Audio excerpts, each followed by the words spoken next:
This episode of Food Psych is brought to you by my book, Anti-Diet, Reclaim Your Time, Money, Well-Being, and Happiness Through Intuitive Eating, which is now available wherever books are sold. Just go to christyharrison.com/book to order it online, or pop into your local independent bookstore and ask for Anti-Diet. Welcome to Food Psych, a podcast about intuitive eating, health at every size, body liberation, and taking down diet culture. I'm your host, Christy Harrison, and I'm an anti-diet registered dietitian, certified intuitive eating counselor, and author of the book, Anti-Diet. Join me here every week as I talk with fellow anti-diet advocates about their journeys toward peace with food and their bodies. And by the way, on this show, we bleep out diet culture stuff like weight and calorie numbers, but we don't censor swear words or other adult language, so listener discretion is advised. Anti-diet revolution, we're for health at every size. Eat the foods you like. Food Psych. Hey there, welcome to episode 222 of Food Psych. I'm your host, Christy Harrison, and today I'm talking with fellow anti-diet dietitian and podcaster Heather Caplan. We talk about her experience with orthorexia, aka obsession with healthy eating, how to bring joyful movement into eating disorder recovery, how privilege affects health and athletic performance, sports nutrition from an intuitive eating perspective, and so much more. It's a great conversation, and I cannot wait to share it with you in just a moment. But first, I'll answer this week's listener question, which is from a listener named Chelsea, who writes, I've dabbled a bit in intuitive eating, read the book back in 2014 when I was still recovering from anorexia, and then kind of walked the gray line over the last 3 to 4 years. I have had lots of food rules and also gone through a fair deal of digestive issues in the past. Once I no longer was dealing with digestive issues, I decided to really commit to intuitive eating and get rid of my food rules, buy ice cream and sugar cereal, and all the typical things that diet culture influences us to restrict. The issue I'm facing is that I feel like I quote-unquote should eat pizza because intuitive eating says it's acceptable, and I have a really hard time figuring out if I am truly craving pizza versus what I feel like I quote-unquote should have as a fuck you to diet culture. Do you have any advice for working through this? Is this just part of the process of making peace with food? Also, do you have advice on breaking habitual eating habits like having a sweet before bed? Again, this is just one of those things that I've told myself I should have, and it's really hard to know if it's just a routine or if I'm really craving one at this point. So thanks, Chelsea, for that great question. And before I answer, just my standard disclaimer that these answers and this podcast in general are for informational and educational purposes only and are not a substitute for individual medical or mental health advice. So yeah, this is a very common phase to go through when you're starting to get back to intuitive eating.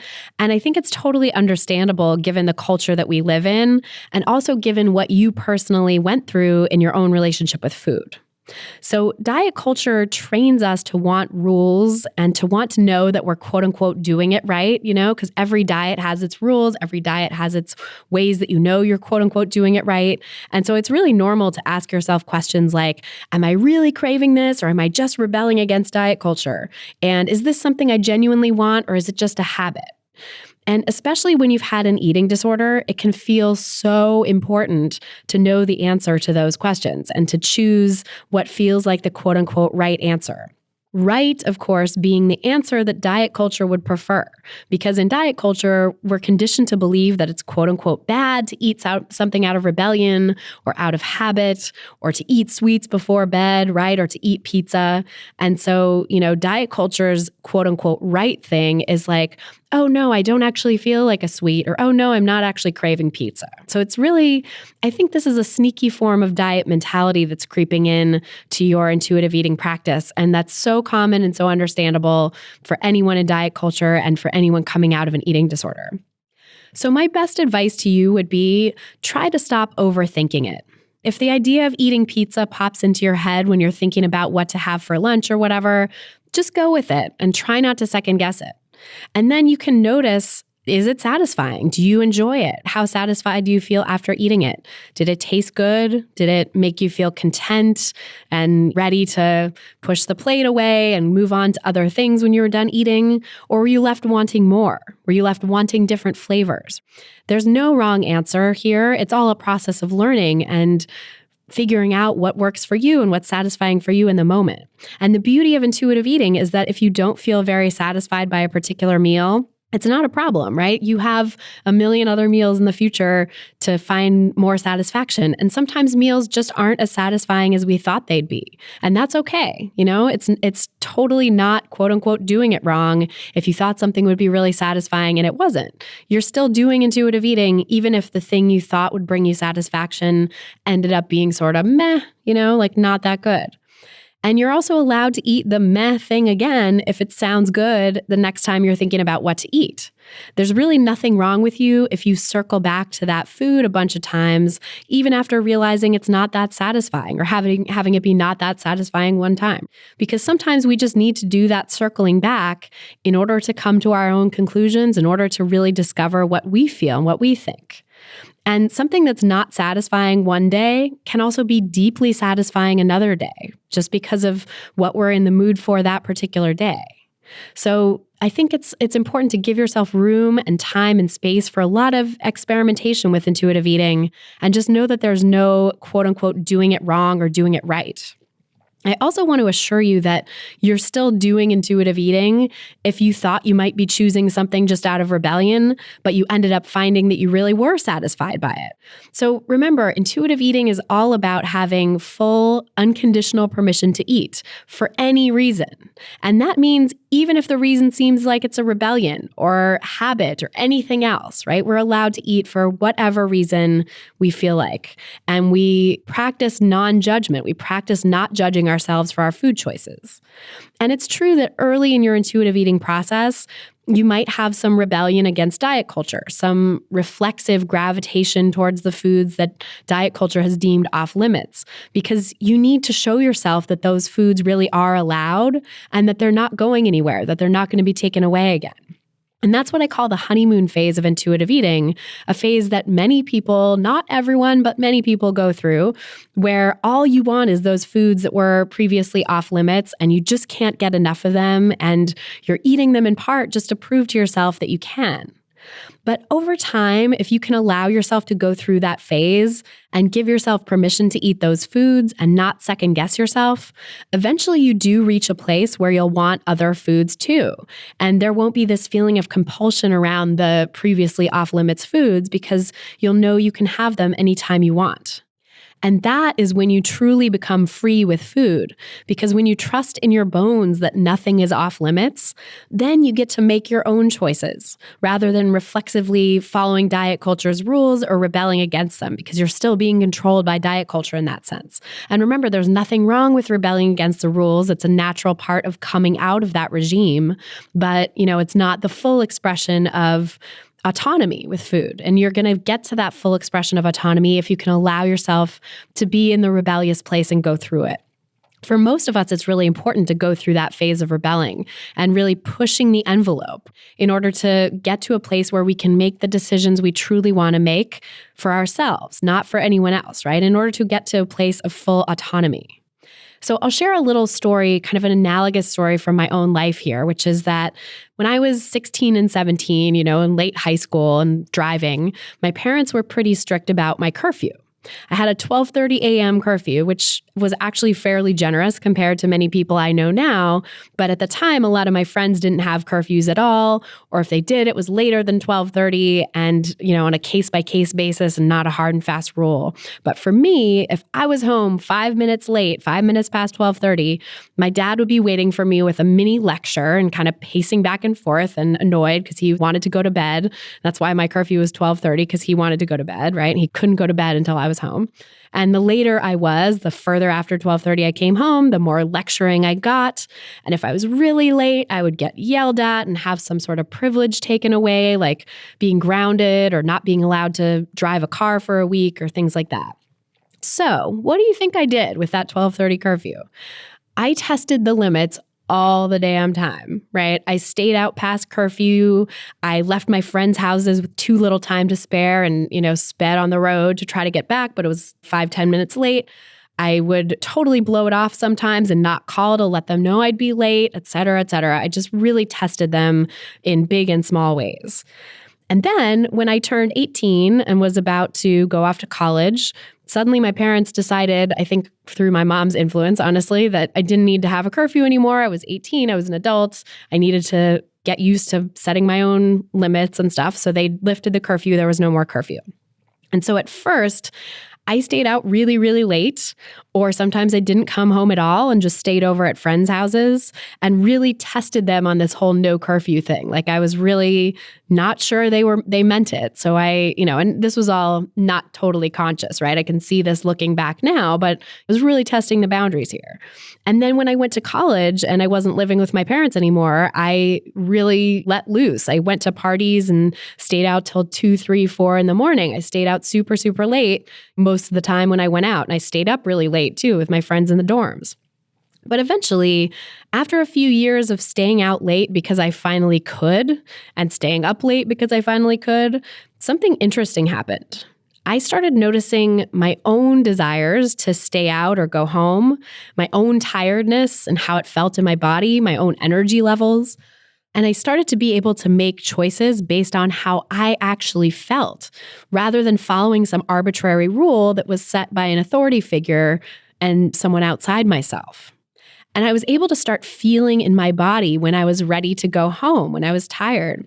And I could also feel in my body when I was having fun and when I wanted to stay out, no matter what time it was, right? So the times varied all over the map. Sometimes I'd be exhausted and go home by 10 o'clock. Sometimes I'd have tons of energy and not want the night to end, even at 4:30 in the morning or whatever. And so, it really ebbed and flowed. Now, obviously, my appetite for staying out late has changed a bit as I've gotten older, which is often true of our appetites for food, actually. Like our tastes can change over time, over the years, and there's nothing wrong with any of that. Our bodies can change, our preferences and desires can change. But, getting back to this analogy, like I also still definitely sometimes have those nights where I'm out with friends and feeling on top of the world and want to stay out, even though it's way past my usual bedtime. So the point of all this is just to say that when you're living under a regime of someone else's rules, when you're following the rules set by an authority figure, it's completely understandable to be drawn to do the exact opposite of what they say and to feel disconnected from your own desires at first. But as you get farther and farther away from following those rules, you start to recognize what really satisfies you and makes you feel good. And sometimes that can take a long time and a lot of practice, right? Like it took me a couple years to really get the hang of noticing when I was tired and ready to go home and not just be rebelling against the curfew that I had had before. But eventually it will come. Eventually, when you give yourself time and practice, you will start to notice your own desires and those will take over. And so Chelsea, who asked the question, I know that can be true for you with food as well. Just trust that you're right where you need to be right now and try to stop second guessing things. Just allow yourself to have what pops into your mind, what sounds good, and you can decide whether or not it was satisfying afterwards, and you can ask yourself the next time what sounds good and see what pops into your head again, and just keep giving yourself the permission to eat what you want, when you want, the full unconditional permission to eat for any reason. Because eventually your own desires really will emerge loud and clear. But right now, try to enjoy the process of experimenting. So I hope that helps. And if you want to submit your own question for a chance to have it answered on an upcoming episode, you can go to christyharrison.com/questions. That's christyharrison.com/questions. And then if you want to ask me any question you want and have me answer it a lot more quickly than I can on this podcast, you can join my online course, Intuitive Eating Fundamentals. There, I teach the principles of intuitive eating in depth, and I also do an exclusive monthly Q&A podcast just for course participants.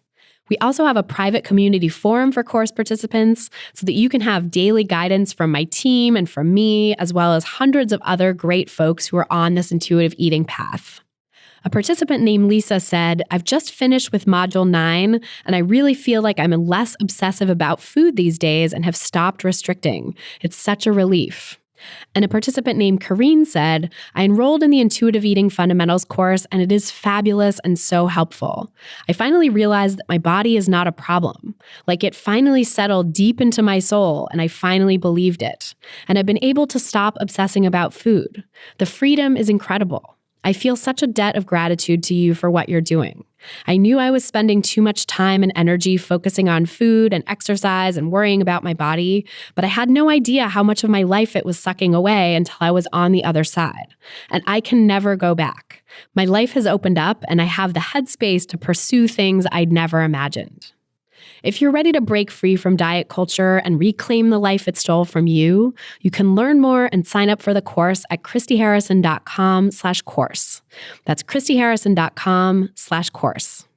This episode of Food Psych is brought to you by my book, Anti-Diet, Reclaim Your Time, Money, Well-Being, and Happiness Through Intuitive Eating, which is now available wherever books are sold. It's a great companion to this podcast because it goes into depth about diet culture and the ways it harms us with tons of scientific references and resources to help you make the anti-diet case to people in your life. The book also lays out the foundation of intuitive eating and helps you start making peace with food in your body. Just go to christyharrison.com/book to get it, or walk into any bookstore and ask for Anti-Diet. And by the way, if you've read the book already and loved it, and I know a number of you have, then I would be psyched if you left an Amazon review. Those reviews help more people discover the book, which helps grow the anti-diet movement and ultimately helps make the world a safer place for people of all shapes and sizes, including the very largest sizes. So thank you for reading the book if you have, or for planning to read it if you haven't already, and I'm so grateful for all of you. And now, without any further ado, let's go talk to Heather Caplan. So tell me about your relationship with food growing up. Well, first, I will say I grew up with a lot of privileges. So I think it's important to acknowledge that. I'm white. I grew up pretty financially secure, never thought much about money, and we always had food in our house. I had one working parent and one parent, my mom, who stayed home with us while we were little. So we mostly had home-cooked meals and lots of different options. We didn't have a lot of restrictions in the house, but I do also very vividly remember growing up in a household that was very health conscious. So I think I noticed an interest in health and a lot of talk about what was healthy and what wasn't from a pretty early age. And I think when I look back on it now, I'm actually surprised that we didn't have more restrictions in our household. But from what I can remember, we did have a lot of food freedom. We had like treats every night, and we had, a home cooked meal that we ate as a family. We were forced to eat vegetables most of the time, but we all got over it. And the only things that I really remember kind of looking back on it with my, with hindsight now is like, we didn't have a lot of sugary cereals. I'm putting like air quotes around like high sugar cereals. We usually only had like diet drink options like diet sodas or diet Cokes, and a lot of low fat everything. But, it was like the late 80s, early 90s. So we're par for the course, right? Yeah. So yeah, other than that, again, I think when I look at like early childhood, I do remember a lot of food freedom and having a like quote unquote normal relationship with food. We all played sports, so we were pretty active as well. When I get into high school, I definitely remember pretty big shifts. And I think part of that was my younger sister. She's about 2 years younger than me, and she went through a growth spurt in middle school. So I was just starting high school and suddenly was like as tall as me, which was new, and very lean and very thin. And there were like lots of comments about that. Many people noticed it and had something to say about it. And she was a track runner, so just really active. And she started kind of changing the way that she was eating, probably for reasons that are somewhat obvious now. There was a lot of attention on her body, and that kind of brought a lot of attention onto my body from my perspective. And this was mostly just something that I internalized. It wasn't really said to me, but we have very different body types. And I just remember like in early high school becoming very aware of that, especially since now like we could conceivably share clothes and like, we looked similar in age, but I felt like my body was so different than hers. So that's kind of the first time I remember having a heightened awareness of that. And then throughout high school, I put myself on my first diet around age 15 for reasons I could not begin to tell you. I really don't have any like memory of what was going on in my head. But I was 15. I remember being a sophomore in high school and deciding that I wanted to try the Atkins diet. So suddenly decided I wasn't eating carbs anymore. And thankfully, I didn't actually know what that meant. So I remember like having M&Ms for lunch one day, or I was like part of my lunch. And when I look back, I'm like, yeah, those were carbohydrates. But yeah, so I just remember shifting a lot of what I was eating. And I don't remember how long this lasted. It doesn't feel like it lasted that long, but something that stands out to me is my parents briefly expressed concern, but didn't really stop me from doing anything. Not that I'm, pointing a finger of blame at them, but there wasn't really anyone who said like, hey, why are you doing this? Or you don't need to. It's just kind of like, we're not sure this is healthy, but anyway, moving on. And so I remember doing that. And again, it didn't last that long. I was like, this doesn't feel very fun, so I'm not going to do this anymore. But then about a year later, I was in the summer between my junior year and my senior year of high school. I started reading a health-focused magazine that I don't remember how I got my hands on, but then suddenly I had a subscription to it. So it was coming to our house every month. And my mom had like Cooking Lights, and like other kind of diety magazines around every once in a while. So I think I probably just picked up on that a little bit and then got interested in this magazine, which was geared more towards younger women, I guess, and started reading a lot and changing a lot of my behaviors. I remember being on like a family vacation and deciding all of a sudden, like, I don't drink anymore. Like I just made that rule in my head out of nowhere while we were on vacation in Hawaii. And I remember feeling like very empowered and like, okay, well, if I could do one thing, I could do something else. And we all know how that spirals. Slippery slope. Right. So my senior year of high school, I played soccer. I was still an athlete, still very active, but I just remember making very slow, conscious decisions to change the way I was eating. I was still very kind of body conscious and had, I would say, pretty poor body image. Again, compared myself pretty often to my sister, who was like tall and lean. And even though I lived in a small body and had a lot of thin privilege, I didn't know that or have the language for that at the time. And I just felt very conscious of the way that I looked. So made a lot of these kind of smaller decisions that eventually really piled on. And suddenly I had tons of food rules and was restricting my eating. And going into college, I became pretty anxious about leaving. I moved across the country and went to a very different school and a very different culture. Like I grew up in the Southwest and I went to school on the East Coast. And I thought that would be great. And I was very excited about it. But as the move got closer and closer, I could see in hindsight, my behaviors got more and more rigid and my rules were very strict. And I was reading the magazines like voraciously, wanting more information. I was like, I'm going to study nutrition. This is going to be great. And the move was really tough on me. I remember being like very homesick most of my first freshman semester, and lost a lot of weight pretty quickly and thought in my head, I was like, I'm being healthy. I'm studying nutrition. So there were a lot of things that were justified in very backwards ways. And yeah, it just kind of little things that added up and kind of got me to that point. And then, of course, as we know, studying nutrition did not help anything. Do you feel like you were attracted to the study of nutrition because of your own issues? Like, do you think that was a major driving force? 100%. There's no question in my mind. I actually, when I applied for college in the fall of my senior year of high school, I was interested in architecture. There was nothing else I wanted to do. I wanted to be an architecture student. I applied to architecture schools. I had a portfolio. Like I was not like a math and science person. So I also, for some reason, got like very intimidated about the idea of like taking math in college. I don't know why. Like I did perfectly fine in math, but I was like, oh, I can't take like calculus in college, which then I actually did take the fall semester of my freshman year because I thought I wanted to be an architecture student. So, but yeah, I got to college and I met with an advisor, and I hadn't initially gotten into the architecture school. So it's a really small program. And then they suggest if you want to go in, you take a couple of classes your freshman year and then reapply at the end of the year. And so that was my plan. And I met with this advisor and I said, well, the other thing I'm kind of interested in is nutrition. And she asked why. And I said, I read this magazine, and I actually had read a quote from a Penn State professor of nutrition in one of the articles in the magazine. So I was like, oh, cool. I'm going to go do that. Like I could do that. That sounds great. So that shifted for me kind of over the summer. And then I talked to this advisor about it. And she said, well, why don't you take this Nutrition 101 course this fall, which I did.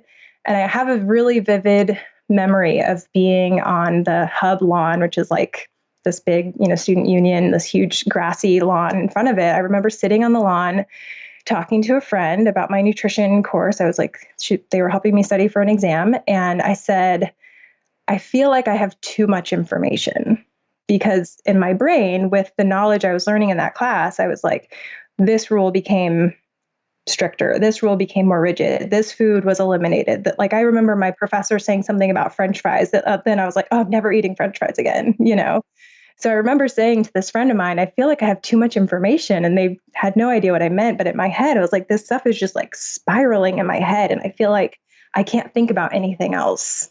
Wow. So you really had an intuition that something was wrong, that it wasn't helping you. Right. But it sounds like it wasn't something you could really articulate or sort of do anything about necessarily. Right. And I think because healthy eating and interest in health is so normalized, and because in a nutrition class, especially, you're supposed to be interested in that and you're supposed to be learning it, I just didn't question it. I think there was one part of my brain that recognized, like, this might be a little too much. You might be taking this a little too far.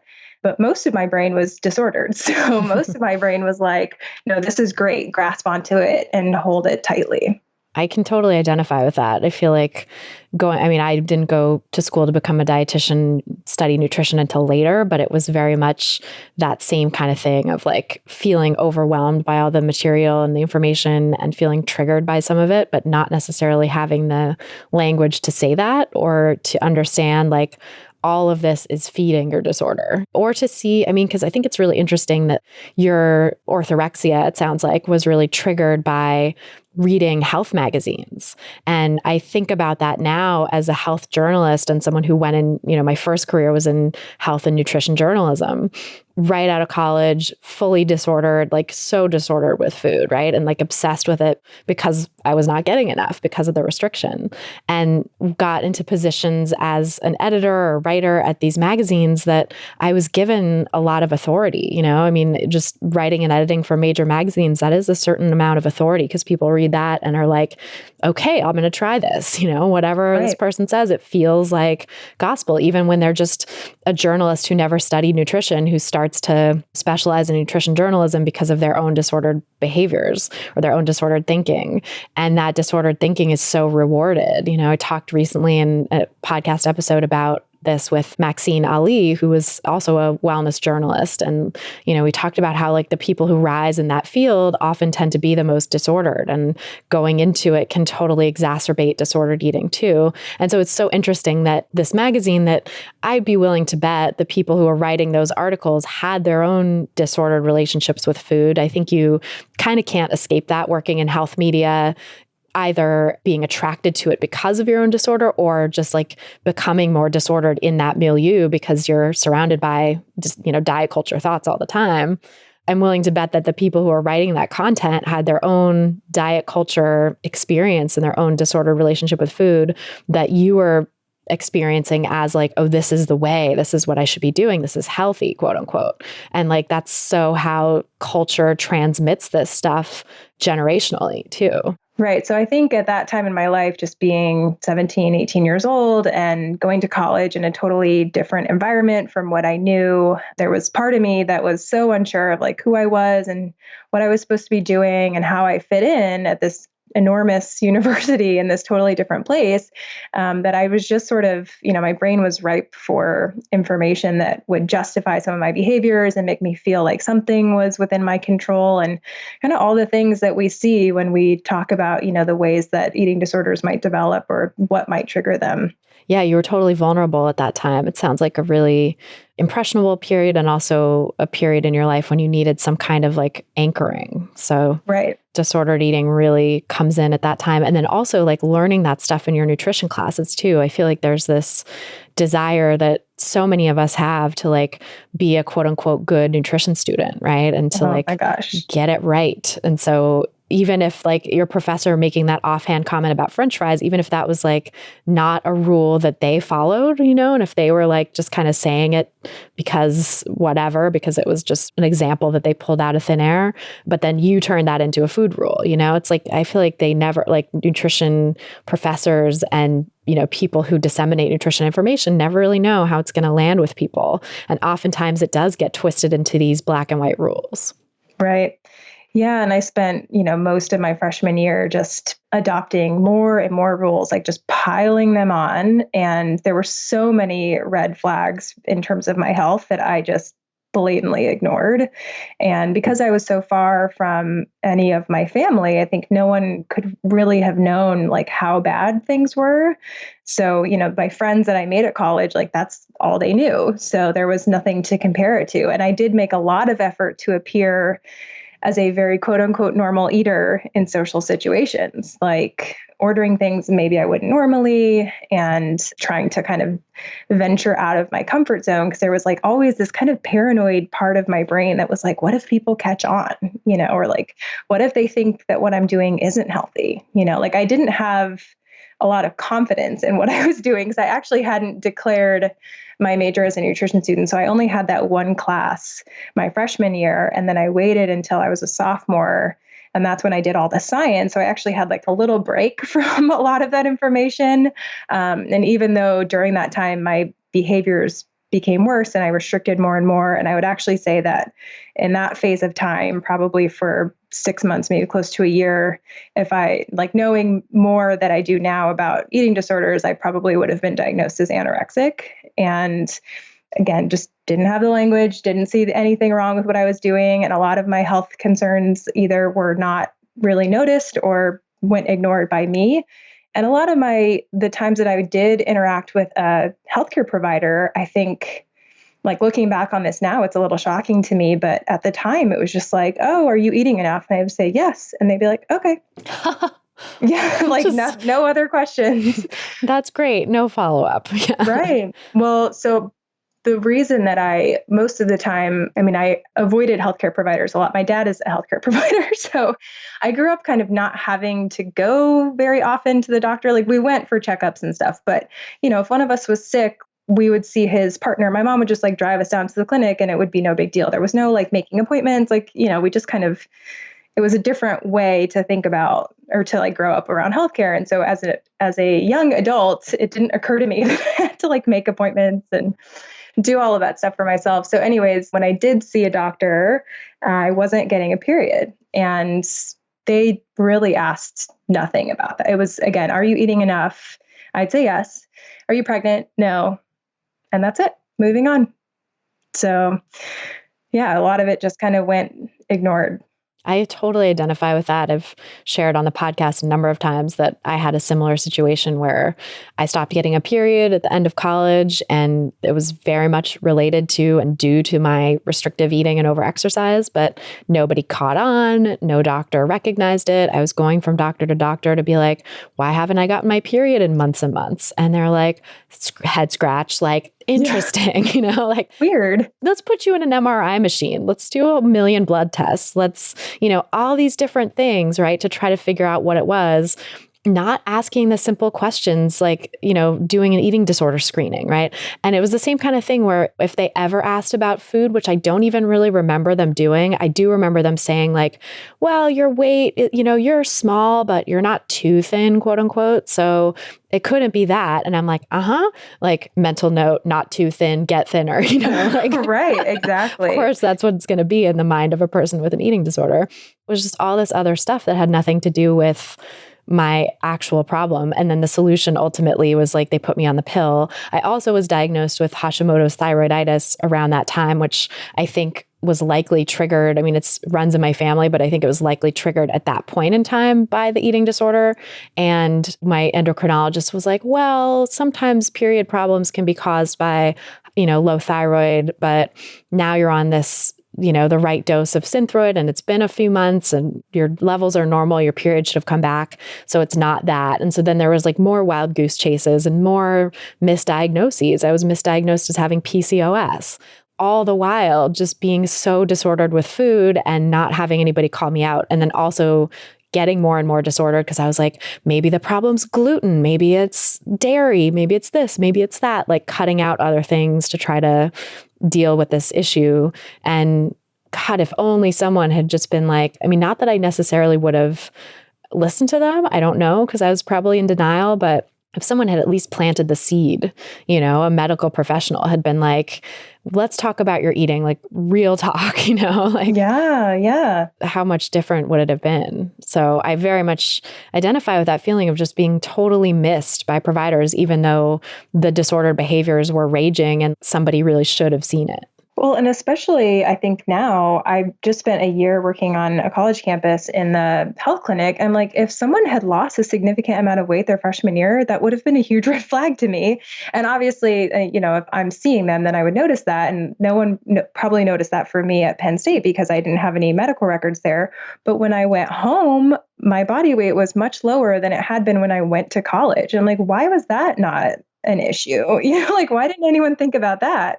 Especially at a time where I should have still been growing and kind of coming into my adult body. So that's a little baffling to me as well. And not having a period, sadly, really didn't concern me for a long time. I didn't think very much of it because I kind of saw it as like an unsolvable problem because no one seemed that interested in it. I got none of the tests that you just described. Like none of that was an option, presented to me. And it was just sort of like, okay, well, here's the birth control pill and let's move on. And then my junior year of college, I was on campus over the summer for classes, and I noticed a flyer for a research lab that was recruiting women who didn't have their periods. So I could have put myself into that study, but what I did instead was email them and say, do you need any help in the lab? I don't have a problem. I'm the solution. Right. I want to come help. And I wish I could like bring myself into like 20-year-old Heather's brain. Like, what was I thinking? And so I did. I worked in that lab for about a year and a half. And that was the first time that I realized this could be an issue because people don't eat enough. And the way that study was designed, they were actually just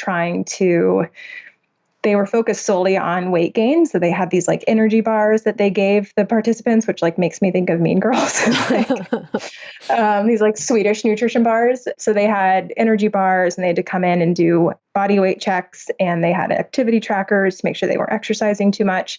They had very low compliance and very low participation, as I'm sure you're shocked to hear. But that was like an introduction to me in sort of a backwards way of like what might actually be going on. And even though I didn't really do much to change it, it at least gave me that knowledge that I would eventually use for myself. But at the time I was just sort of like, oh, I wonder if I could get in there and like see what's going on and not tell them I have anything wrong with me, of course. That's so interesting. And I feel like that so speaks to the winding paths that so many of us take and the weird ways that our brains work when we're disordered. Because I was very much the same way about like my nutrition and food journalism career. It was like, ooh, I'm interested in this stuff. And part of me maybe knew at some level that like I was obsessed with it in a way that was a little unhealthy, that it was obsessive, that it wasn't good.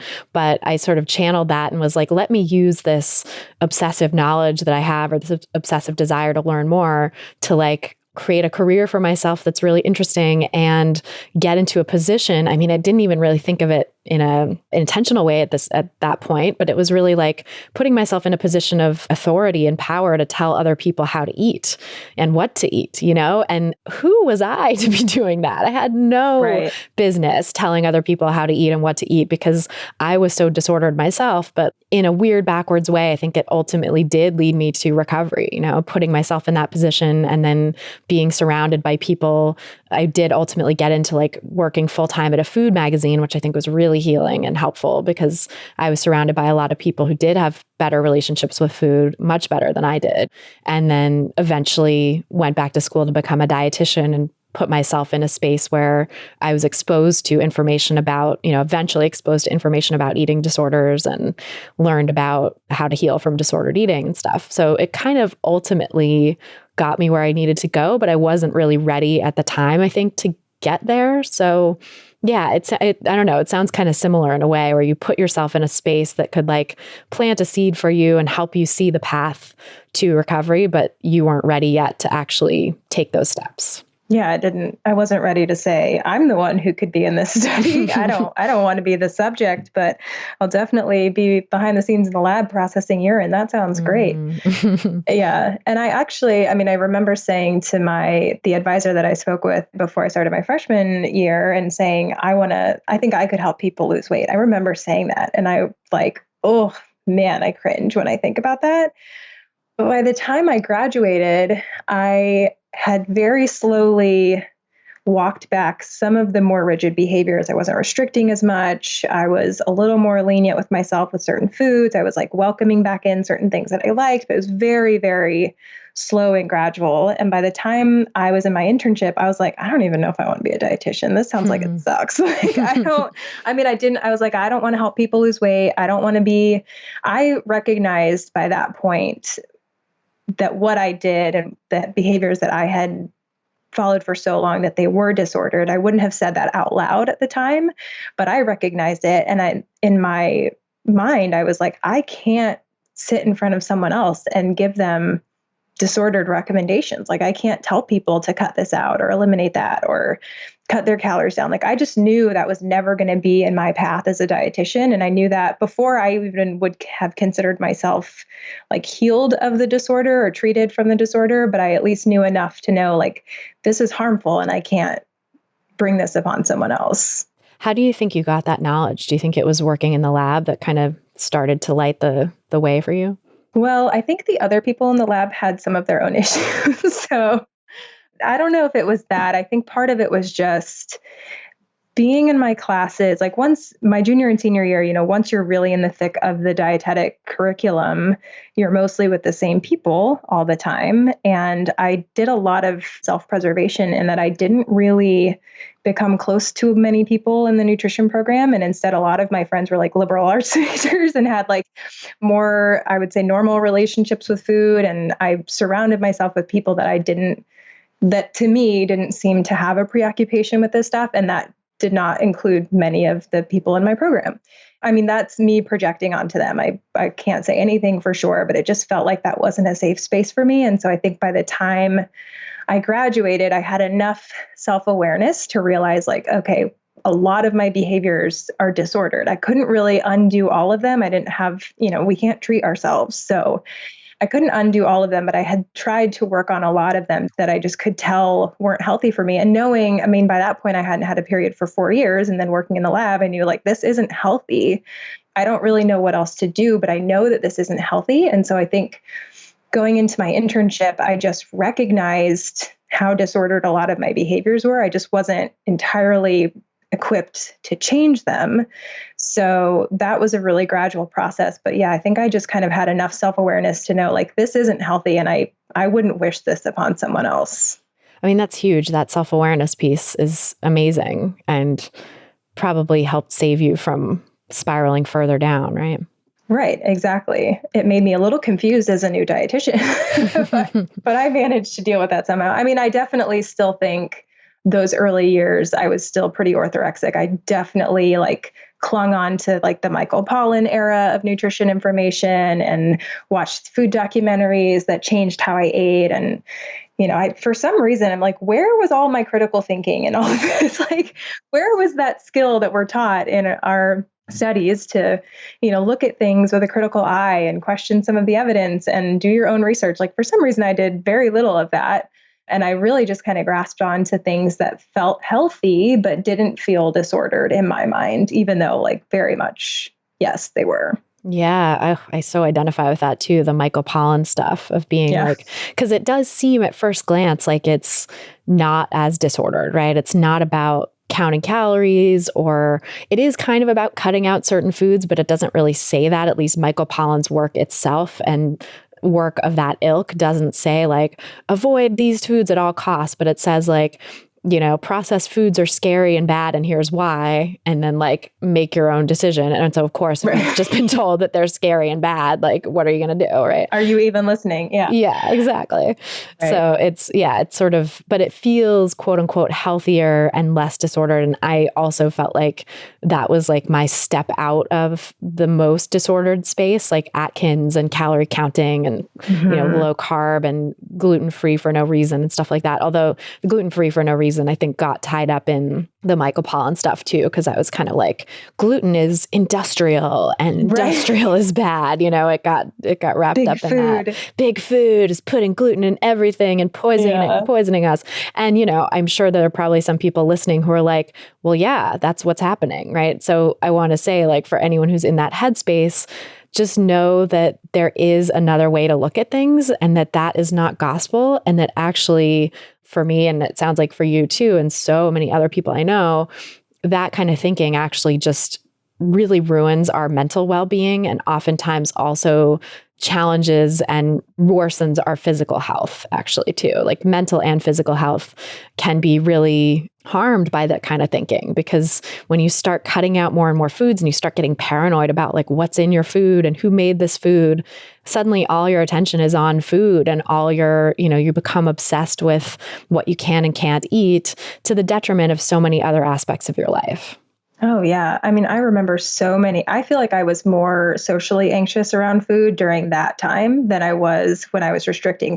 When I was restricting, I thought I was focused on health, but really I was focused on calories. And I could at least, mentally in my head convince myself like, well, if I eat this, it's not too many calories if I eat that. So like if I went out and did social things, like I still felt kind of in control.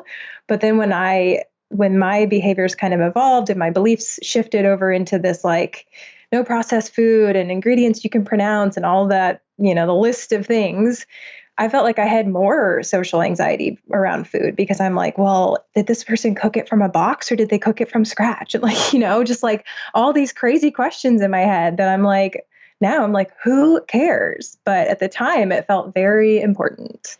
Oh, so important. I so feel that too. And like, I talk about this in my book because, that era of thinking about nutrition, I think, is really what we're still in. I think the Michael Pollan, Marion Nestle, Eric Schlosser kind of thinking, Morgan Spurlock and Supersize Me, all of that stuff from the early 2000s, like really ushered in this phase of the wellness diet that we're in now, where it's like, it's not about weight and it's not about health. Although, of course, if you do this right, you'll lose weight. And of course, the quote unquote obesity epidemic is this big, scary, bad thing that we have to stop eating processed foods in order to stop or whatever. That's like their framing of it. But it's under this guise of like, but it's for health, it's for your well-being and for like the well-being of the planet, which like, who doesn't want to support the well-being of the planet, right? Yeah, when you throw that in there, like, geez. Oh, it's so much. There's so much pressure now. It's like, not only am I taking care of my own health and maybe my family's health, but it's like the whole weight of the world literally is riding on this. So, it's just so hard to get out from under that. Right. Yeah. And I even remember when I was, I guess, at the first year of my dietetics career, I was, 23, 24, joined a bunch of my friends in DC and training for a marathon, which was definitely against my better judgment at the time. But I was like, well, they're doing it, I'm going to do it.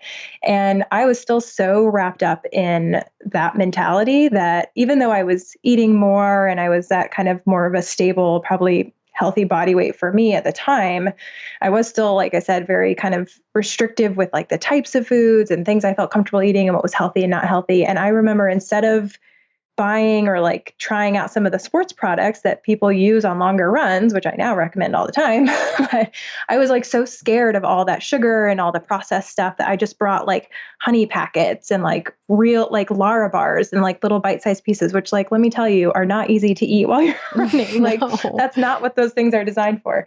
And I just was like so rigid with what I would allow myself to eat, even while I was like training for this big, scary thing to me. I'm like, I was just so wrapped up in it. I couldn't even pause for something like that. How did you start to get out of that? And also the running piece, I want to dig into that a little bit too, and how that all dovetailed with the orthorexia. Yeah. So I ran my first like longer distance race as a senior in college, because I guess I have a slight competitive bone in my body, like a very, very small one. But one of my roommates at the time had run a marathon and she wasn't really a runner, and I had played sports in high school, but wasn't really a runner. And I ran a lot in college as a form of exercise because I thought it was the best way to burn the most amount of calories. So that was my exercise of choice. And I thought, well, if she can do a marathon, maybe like she'll do a longer race with me. I didn't want to do a marathon, thankfully, because that would have been really detrimental to my health at the time. But so I encouraged her to sign up for a race with me. And we trained with each other. And so that was the spring of my senior year. That actually was a really huge turning point for me. I remember really vividly changing my eating behaviors around my longer runs, because at that point I had enough nutrition knowledge and had taken one sports nutrition class, or maybe like went to a lecture or something. I can't remember exactly, but had a little bit of sports nutrition knowledge in me. And so I was like, well, if I don't eat enough, I won't be able to do this run. And I really want to do this run. So while for many people, exercise can be very triggering, and I think that was true for me for a long time, for some reason, this particular event like really shifted my mindset. And so that spring, I actually felt like I was eating a lot more and I was more relaxed around food. And we just did that one race and then kind of moved on. But I was interested in doing more. And I knew for myself, I'm like, you can't do this if you keep restricting your food intake. You can't be the kind of runner you might want to be, or that might be fun for you, if you don't eat enough. And then when I moved to DC after my internship about a year and a half later, the first way that I made friends and connected with a community was to join a running group. So I met with a running group for about a year, and that's how I met a lot of my friends that I'm still close to. And it wasn't like not competitive, not serious, not intense. We just did. And then we would go get like French fries and beers afterwards, So it was just like a really relaxed environment around running, which helped me kind of shift my perspective. And again, it just kind of encouraged me and nudged me along and like loosening my grip on a lot of the food rules. And I wanted to be able to enjoy that physical activity. And it's an exercise that has always been fun for me and meditative for me. And so I was like, well, if I want to keep doing this, I have to take care of myself. That's really interesting. So it kind of forced you to be less restrictive. And it sounds like you went into it for kind of disordered reasons, but there were also joyful reasons there too. And so like teasing that apart must have been a challenge. Yeah, I would say the joyful reasons did not come for a long time. So in high school, I only ran if we had to for soccer, and I thought it was miserable. And we would have to do like, and I was like, this is the worst day of my life. And then in college, for a long time, I would only go to the gym and I would only run on a treadmill because one, I didn't know where I was going around campus. And two, I liked being able to see the calorie feedback. So I would only work out on machines for that reason. And then the machine limit is like minutes or something like that. But then when we started training for this event, I thought, well, there's no way I could do this on a treadmill. Like I'll go crazy. And so I started running outside. And that's, for anyone who's not sure, that's way more enjoyable than being in a gym. And granted, I went to school in Pennsylvania, so like our outside running time is very limited, but I really enjoyed it. It was spring. It was beautiful outside.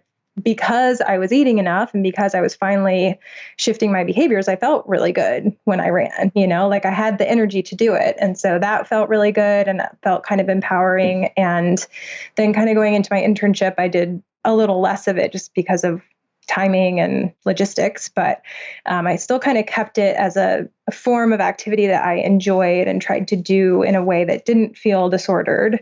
And then again, coming into DC, I just kind of hooked up with this running group. And then they were like, well, we're doing this race and we're doing that race. And they're all like low key and no one's trying to like win the race, So it just was like a very fun social part of my life for a long time. That's cool. And it sounds like you stumbled into a group that was really balanced about it, not super disordered and stressed out about it.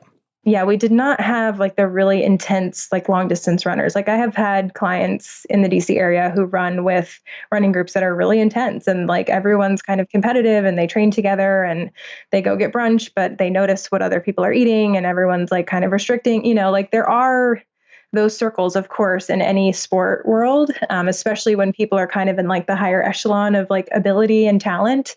But I've never been in that echelon, so not a concern for me.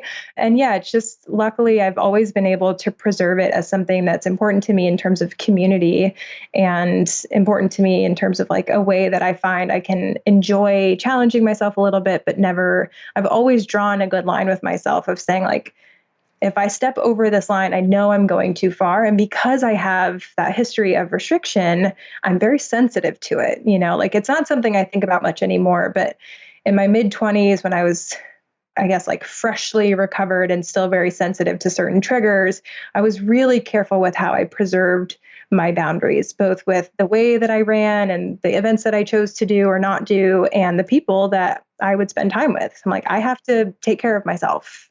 That's awesome. What were some of the ways that you preserved those things? I would say definitely being more mindful of like the running group that I was part of. So again, ours was like pretty casual. Everyone always wanted to go do happy hour. And I think I tried out a few other ones through like running stores or other groups that, I heard of through a friend or whatever. And if it felt like everyone there was like really competitive and they were like, oh, we would never go get drinks afterwards. I'm like, well, you're not my people. You're just not my people. And that's fine. So that was one way. And then after that first race that I did with all of my friends in DC, everyone signed up for a marathon. I was like, sure, why not? That didn't go very well for me. So it just wasn't that fun. I didn't enjoy the race. And I've done a few since then, but very much on my own terms, like making sure that my motivations are in the right place. And if it doesn't feel like the right race for me, or I'm not into my training, then I just sort of scrap it. And I'm like, I'm just not into this and it's not fun for me. And I've also been really careful about how much of my life I allow it to take up, because it can be really easy to let something like that take a huge chunk of your life and start justifying all the things you do. I'm training for whatever, like insert the next race. And so I've always been really careful to do my best. I wouldn't say I've always been perfect about it, but I've tried to be careful with the way that I let it dictate other behaviors. So if it starts to influence whether I might go out with friends over the weekend or not, or if it influences how often I feel like I can do this activity or that activity or whatever, then I start to pull back and I'm like, this doesn't feel good for me. It feels a little out of balance. That's awesome that you have that awareness, and that it sounds like you've developed that over time, and definitely wouldn't have had that if you'd started doing marathons earlier or races in general earlier. No. Yeah, there would have been a black hole that I just launched myself into if I'd done it any earlier. That's for sure. Yeah. And I think that's huge. Like that's such an important thing for people to be aware of about any sort of activity. But I think especially running and things like that are so part of people's disordered relationships with movement, that if you're in a place where you are feeling compulsive and disordered about it, it's probably not the time to really do it. And giving yourself that space away from it, or ground rules and hard and fast boundaries that if it takes up this much of my time, or if it forces me to do other behaviors or whatever it is, then I'm not okay with that and it has to go, so that you keep it in its rightful place. And I know for me, so I ran track in high school as a sprinter. So I was really loved, and I still love just racing people, having just a quick little race, race you across that field. I don't know. There's something really, really fun about that. Just running as fast as you can for a minute, Yeah. So I would do the sprints, but we had to for training, we had to run longer distances, and I hated it. It was the same thing that you were describing with soccer. I was just ugh, this is the absolute worst. I can't stand this. And often would knock off of track practice and go smoke pot with my friends, or sneak over to my boyfriend's house when his mom wasn't home, or just other bad kid stuff. Cause I was not really, my heart wasn't in it. I just loved the thrill of the race. Right. But I mean, later, even though I hated distance running and kind of always have, later in college when I became disordered about food, guess what my exercise of choice was, right? Guess what I also seized on running as quote unquote my thing, and sort of convinced myself that I liked it. And over time, years later when I was recovered, I would occasionally still jog around the neighborhood or something, but I would try to monitor my reactions to it, my experience with it, and was just ultimately, this isn't really fun for me. I always end up getting hurt, or, I love just being outside and experiencing different parts of the neighborhood and being in the sun. That is something that I really value, but I had seen running as sort of like a vehicle for that. And then at a certain point, I was just like, what about just taking a walk? Like I'll get the same benefits, the same other stuff that I like about this without all the downside of the running and something that really doesn't bring me joy as a form of movement. And then I was like, oh yeah, problem solved. Like taking a walk is my new favorite thing. So, and I just had to step away from running. But like, I think I'm really glad that I had that long experience of childhood relationship with it. And then like how it changed in the disordered period of my life to sort of look back on and be like, oh, I actually don't like this. Like my child self didn't like this. My adult self doesn't like this. The only reason I sort of liked this for a while was just the disordered reasons. And so that was a helpful like trial and error to figure out. Yeah, there are lots of activities I don't like at all, but running has always felt pretty good to me. It's always felt like a good part of my routine, so long as it feels good and like I'm able to do it. I mean, when I had my son, I took like 6 or 7 months off, and it was just like, okay, this is just the reality, like it didn't get to me. I didn't get wrapped up in it. It was like, this is not a season of life where I'll be running, and that's just what it is. And that's a sign too that you have a balanced relationship with it. Cause like, right. I bet if you had still been compulsive about it, it would have felt like, oh God, I got to get back, and feeling guilty for not doing it and all that stuff. Exactly. And like having a kid too is just such a strain on your body. Like your body needs so much time to recover from that. I mean, we are so undereducated in what it does to our bodies. And unfortunately for a lot of women, the only way you find that out is by going through it and realizing how little information is out there. And you kind of just have to figure it out for yourself. Yeah. Oh, what was that like for you? How was the process of pregnancy and postpartum and all that stuff as someone who has struggled with orthorexia in the past? Do you feel like it dredged up anything or just brought diet culture into your face in a new way? Yeah. Well, it will definitely bring diet culture into your face, whether you want it to or not. There is so much policing around what pregnant women should be eating and how often you should be eating it and how much you should be eating. And don't you dare eat for 2. That's not what this is. I mean, it's unbelievable. But something that I felt very grateful for when I was pregnant with my son is how, like where I was at that time, because I had been introduced to intuitive eating, had adopted it into my practice. I felt really confident in what I knew about that and using a non-diet approach. And so for me at the time, I just felt like, wow, I got really lucky with kind of how this all fell into place. And also like prior to that, I didn't feel ready to have kids. So thankfully, like I was able to come into that space before I got pregnant. And then while I was pregnant, if anything, I just felt really annoyed by a lot of the diet culture and ignored it all the time and encouraged other people to do the same. And I just kind of realized like how screwed up our messaging is to women. And I know that there are good intentions, and I know no one is providing those recommendations and trying to make you feel bad, but the tone is almost always one of like, don't screw this up.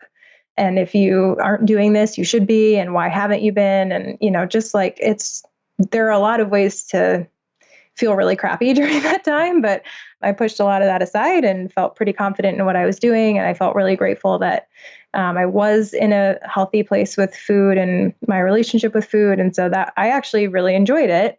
One thing that was kind of interesting that happened during my pregnancy was I had followed, I will say, like a plant-based way of eating for a long time. And first trimester, I had always joked, like, if I do eat meat again, if I ever crave it, I'll totally eat it. I'm not like restricting it, or I thought that was true at the time. And my first trimester, I was like, yeah, fried chicken needs to happen right now. Like 5 minutes ago, actually, that's when it needed to happen. And I had always told my friends, like, if I start eating meat again, the first thing I'll eat is fried chicken. And that was true. I made that happen. And I just had this, so good. Yeah, I just had this like very strong craving for it one day. And that's like the one and only craving I had during that pregnancy. I never again felt like this overwhelming desire to eat a certain type of food. I mean, you have things that like sound good and things that don't, but I never felt like a craving that took over the way that did. And so that night, my husband and I went out to dinner and got some fried chicken, and it was great. And then for the rest of the pregnancy, I just was like, okay, I'm not only eating fish as my source of protein. I'm lifting that restriction after many years, and it felt great. And some people in my life are still surprised by that, like 2.5 years later. But Yeah, so that was kind of interesting because I definitely wasn't expecting it, but I'm grateful for that last little nudge to let go of like the one thing that was kind of hanging on. And even though in my mind at the time it didn't feel disordered, I think I can see that a little differently in hindsight. Yeah. And I feel like that particular restriction is really tricky, right? Because it's like the environmental piece or the animal rights piece and, sort of thinking of it as like an ethical decision is so that's really pushed on us, I think, in our culture. And it's pushed on us to think it's our responsibility to save the planet by not eating meat or not eating animal products, which like is such bullshit. There are so many ways to help save the world and save the planet that don't have to do with personal food consumption choices and don't have to do with personal choices whatsoever. Because really, like, I saw a statistic recently that was like, I might get the details wrong, but I think it was something like 70% of the carbon emissions are due to like 13% of the companies or something like that. It was like the lion's share of carbon emissions are because of corporations, not because of individuals, and like, it's corporations that our consumption choices aren't influencing. It's not like vote with your dollar. It's petroleum companies that like, I'm sorry, even if you don't have a car, you're using it, because it's like what everything runs on, right? You're having to, if you're ordering something or buying something in a store, it was shipped there using petroleum products and it was made using petroleum, there's no way around it. And so this idea that it's like personal responsibility to save the planet through our food choices is just ridiculous. And also for the people who want to eat that way for like animal ethical reasons, I totally get that. But it's so tied up with oftentimes the disordered beliefs about food and about health that make it really hard to like actually eat that way without having the disorder, the flames of it be fanned a little bit. Right. Yeah. So a friend of mine and a colleague of ours, Taylor Wolfram, she's a intuitive eating dietitian who talks a lot about veganism and ethical veganism. And she has always said, and I love this so much, like if it only stay vegan if it's healthy for you, right? So she's like, I support people who know that based on their history or their triggers or whatever, that they need to have the option to eat animal foods, and maybe they still choose not to do it very often, but they need to have the option. And that was like something that really stood out to me as soon as I lifted that restriction on myself. I was like, wow, it feels so good to go to a restaurant and be able to choose anything instead of scan the menu for what might work. I didn't realize how much I had missed that. And also it had been so long since I had allowed myself to do that anyway, because in college and like later years of high school, I didn't do that. Everything was like, what looks healthy, like scanning for like what I thought was the right choice versus like looking at a menu and just deciding what sounded good. So having that option back in my life was like freedom, it's like, wow, this feels amazing.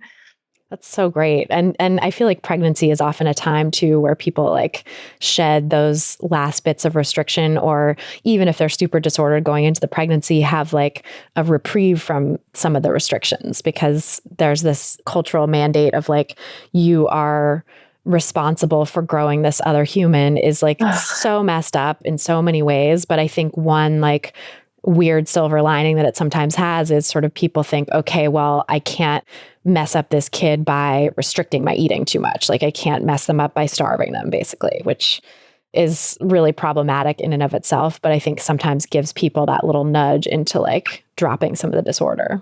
Yeah. I mean, I think even for me, even going into it feeling like I had a much more balanced relationship with food and exercise, there were still some things that struck me when I was like, oh, well, you have another human being to consider in this decision, like there were still some things for me that when I thought about maybe like doing a strenuous hike or doing another type of run or whatever, I was always like, I don't know, I want to do that, but is it the right thing to do? Does it really make sense? And it was really striking to me how much you are more willing to take care of yourself and to honor what your body's really telling you when you have another person to consider.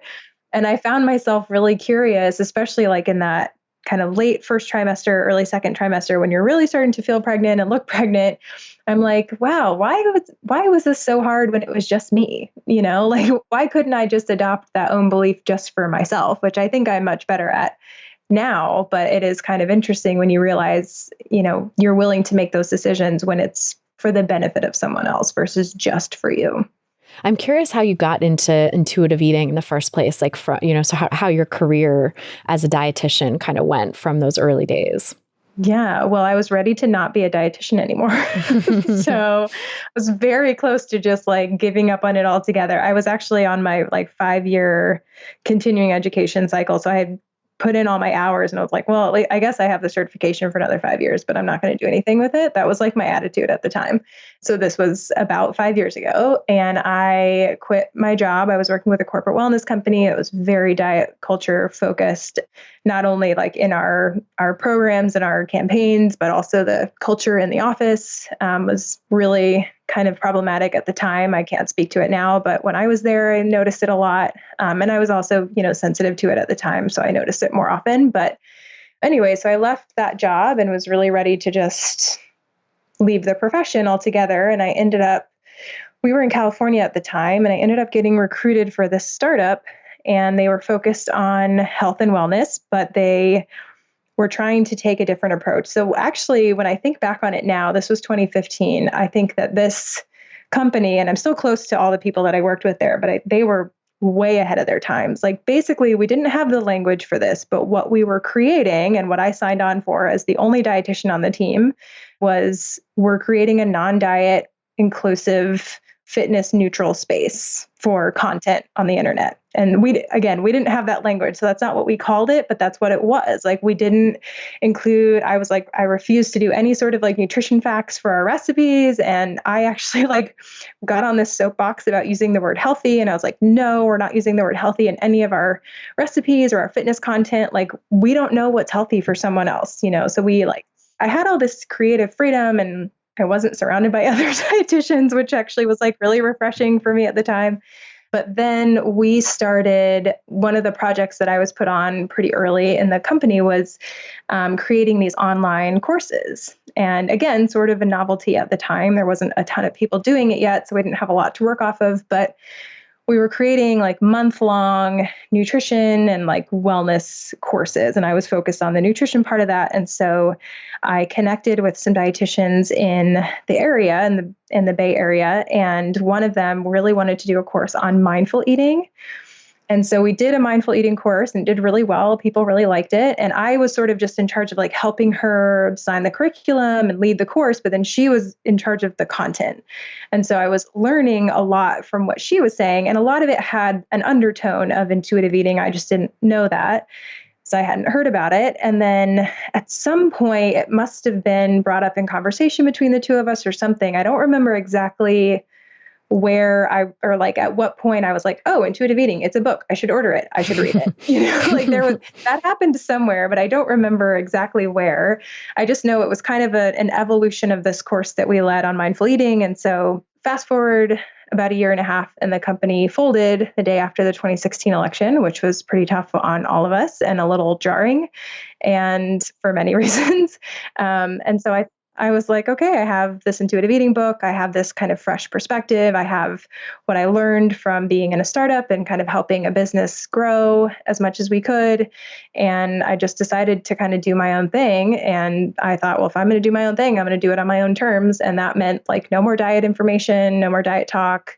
Started implementing that intuitive eating knowledge into what I primarily did, I had been doing on the side for a long time, which was sports nutrition, and just kind of took it from there and learned as I go, as most of us do. Totally. Yeah, it's always an evolution. I'm curious too to talk about like intuitive eating and sports nutrition and how those jibe, because I think a lot of times people are really confused about how to use intuitive eating with sports, and especially if you're recovering from disordered eating and, maybe found a form of joyful movement that you like, but don't want to get sucked back into diet culture. It's really tough to find information about like how to support eating for performance in particular sports that isn't diety. Totally. And what I have learned over the years of incorporating the intuitive eating philosophy into sports nutrition is that a lot of people can take sports nutrition and turn it into its own form of orthorexia. I mean, it is like everything I do is justified by this training cycle or this event I have coming up or this performance or, you name it. People can become very rigid just around those specific times in their life. And then they seemingly have a normal relationship with food outside of that. But once you get into like training mode or, preparation mode or whatever, it's the season is on. It's like, now I'm back to all my rigid food rules and I don't do this and I don't do that and I don't drink alcohol. And it's like, it all just comes like flooding back in. And so for me, because that's never the way I approached it with running, I felt like I had a good in with some of the recreational athletes that would come to me and just want a little guidance around a race they had coming up, or, they're new to distance running and they don't know what to do. And so it was like, oh, great.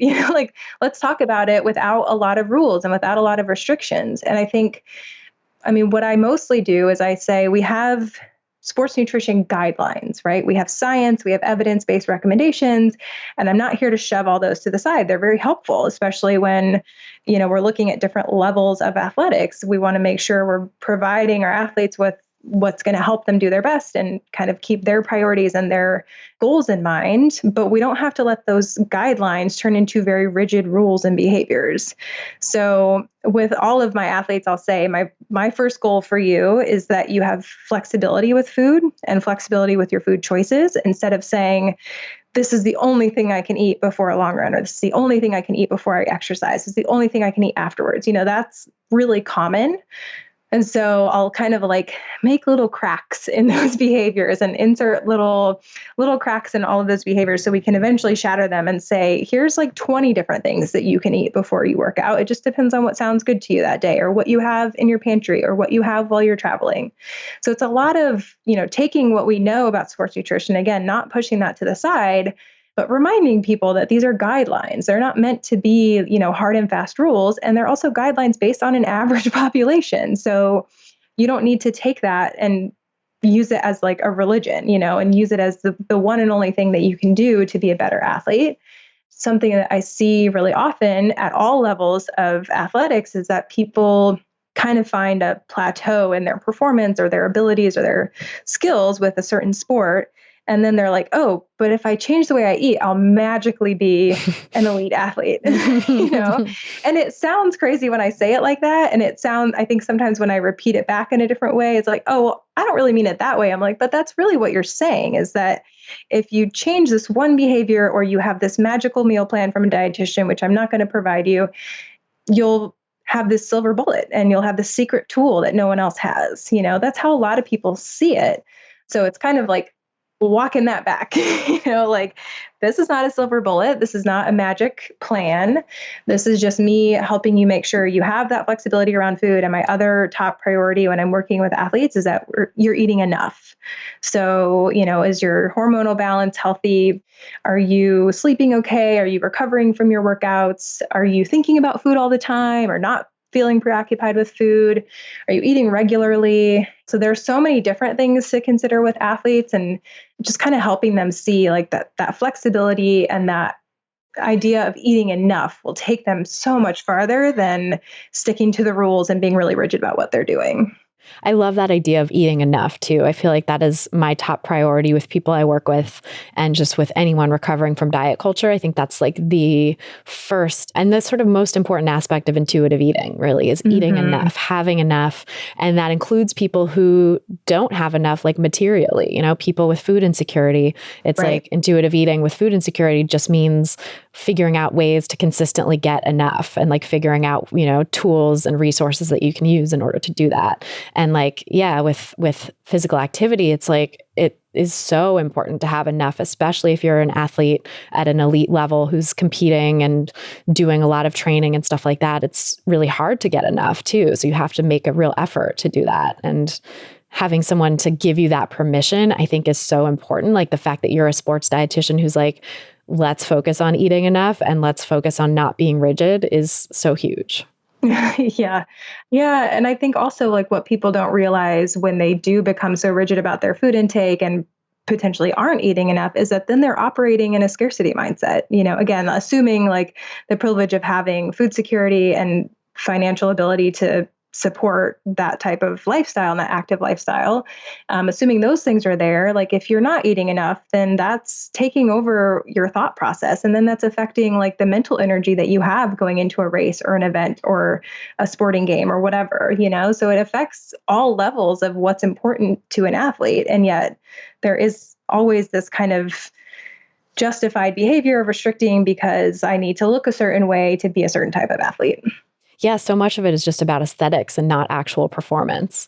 And I feel like when people, I don't really work with a ton of elite athletes, but definitely have known some people who competed at like collegiate levels who found that with recovery from diet culture and eating disorders, that their performance actually improved because they were getting more food, they're getting more fuel, and they were able to have more stamina, more strength, more endurance, like all the stuff improved because they were eating enough. And this idea, oftentimes very orthorexic mindset of like, I need to cut out these certain foods in order to perform well, or I can't eat this or that before a race or after a race or whatever. Like that stuff was actually hindering them and giving them less fuel and less energy than when they were just like much more relaxed about it and opened up to different options. Right. And depending on the level that an athlete might be at, I'm also reminding them that if you are really focused on food and you think that food is going to launch you into this next level of being an athlete, you're probably ignoring or distracting yourself from the fact that the way you train and the way that your body recovers is actually what's going to make you perform better or, take yourself to the next level if that's important to you. So, with like a college athlete or someone who's trying to be elite or at least be in like age group competitive, if they're focused so intently on food, it's often a distraction from all the other stuff that's actually going to change their performance, right? Which I think is so common in diet culture in general. Right. Look at this shiny thing over here. Yeah, totally. And with other health conditions too, I think the fact that we just don't have a magic bullet for so many conditions is frustrating. And I know as someone with chronic illnesses, it can be frustrating not to feel like Western medicine has all the answers, and certainly alternative medicine doesn't have all the answers either. Like no medicine really has all the answers. There are just some conditions that require management and like some hard work at staying on top of different aspects of self-care and also privilege to be able to do that self-care. And like, it's not about the food, like for me with Hashimoto's, it's like, I went down the gluten rabbit hole thinking that that was the solution. And that's so commonly told to people with Hashimoto's or with any autoimmune condition. And I've done now like deep dives into the literature and found nothing to support that unless the person also has celiac disease, which like, yeah, if you have celiac disease, you should be not having gluten anyway, because that supports your overall well-being. You have a genetic condition that,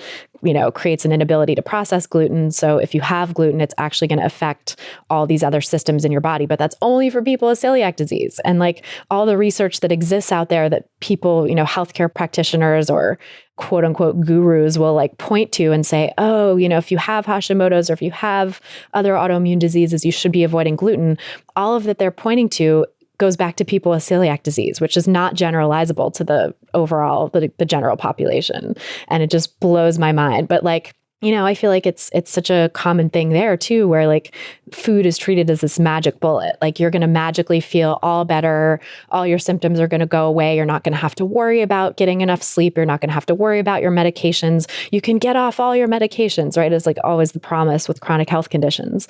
And it just sends people on these wild goose chases. Or sometimes there's like the nocebo effect that happens, right? Where they, cut out foods thinking it's going to help. And so temporarily it does because of that belief that it's going to help. So that can get really confusing too, because I think it drives people further and further into these disordered behaviors.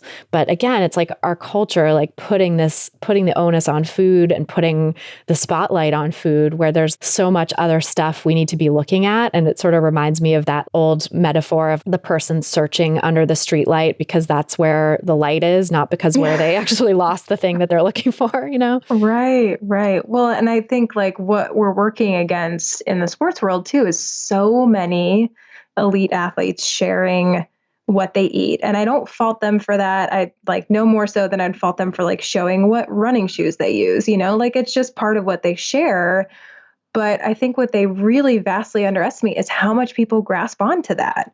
And I can't tell you how many times I've had a conversation with a very recreational athlete, meaning someone who just runs or exercises for health and like fits it into their life otherwise, they're like, well, but so-and-so eats this before she does her mile run. So that's what I need to do. And I'm like, but why? Like, how does that affect your life? And I mean, I never discount the effect that food and eating enough has on someone who is an athlete, like in that specific category of people. I'm like, I definitely think sports nutrition is important or I wouldn't do it, but I don't think it needs to be taken to this really crazy extreme in order for you to feel like you're doing it right. And also, I think the intuitive eating part of it is so important because there is that body awareness too, right? Like when people are, I think it probably comes out the most when people are eating enough versus not eating enough, that feeling of like, oh, I actually feel better when I'm running, like that experience that you had where it was like, oh, it feels good now to do this in a way that it didn't before because I was over exercising and under eating. Right. Yeah. And like suddenly you don't have chronic injuries and you're not putting your health at risk by following these rigid behaviors. Yeah. Which is all lost. I mean, I feel like when people look to like some sports star as their guru for this stuff and like, oh, I should be eating what this person eats, it negates the sort of body awareness that each individual has. It negates that intuitive connection with our bodies that each person has, where it's like, oh, actually, I don't feel that good when I'm eating this way. Oh, this feels kind of not like enough food, or this feels restrictive, or I feel tired and I'm getting injured more. Maybe I should try something less restrictive. Yeah. Well, and in a very classic diet culture way, it also negates all the other things that elite athlete does and what they have access to and what their lifestyle looks like, right? Like we're forgetting like the 1,000 other things that factor in. And their privilege, their like genetic privilege in just, economic privilege and genetic privilege in being one of the few that is able to attain that level of elite athleticism.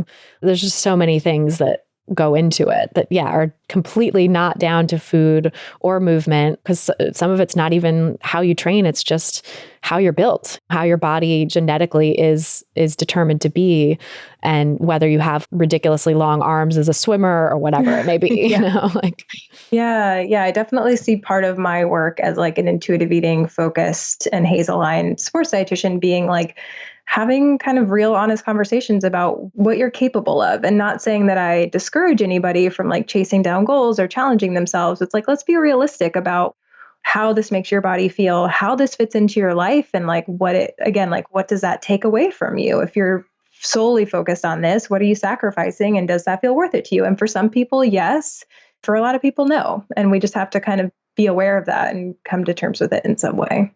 Yeah. And I think too, the idea that you can just be an athlete, like you not even quote unquote be an athlete, but like you can move your body in a certain way, you can do a certain activity just for fun. And it doesn't have to be this elite thing, or you can get to a certain level with it and maybe not get any farther in your quote unquote career with it. And that's okay too. You don't have to be chasing down goals all the time either. If you really enjoy doing something, why not let that be its own reward?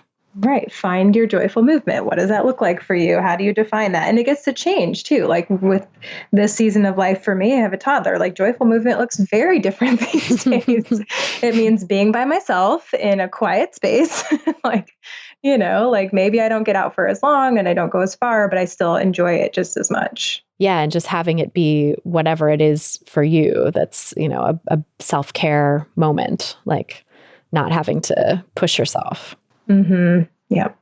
Oh, well, it's so great to talk with you. I could talk with you forever, but I hear your son in the background. It's like, sorry, he needs mommy. No, it's okay. So I'll let you go. But thank you so much for all that you shared, and let us know where people can find you online and learn more about your work and everything that you do. Yeah, so I am at RD Real Talk on Instagram, and I have a podcast called RD Real Talk, so you can learn more there. And then actually, just kind of fitting for this conversation, my colleague Kelly Jones and I are relaunching our Fit Fueling course. Actually, by the time this goes out, it will definitely be live.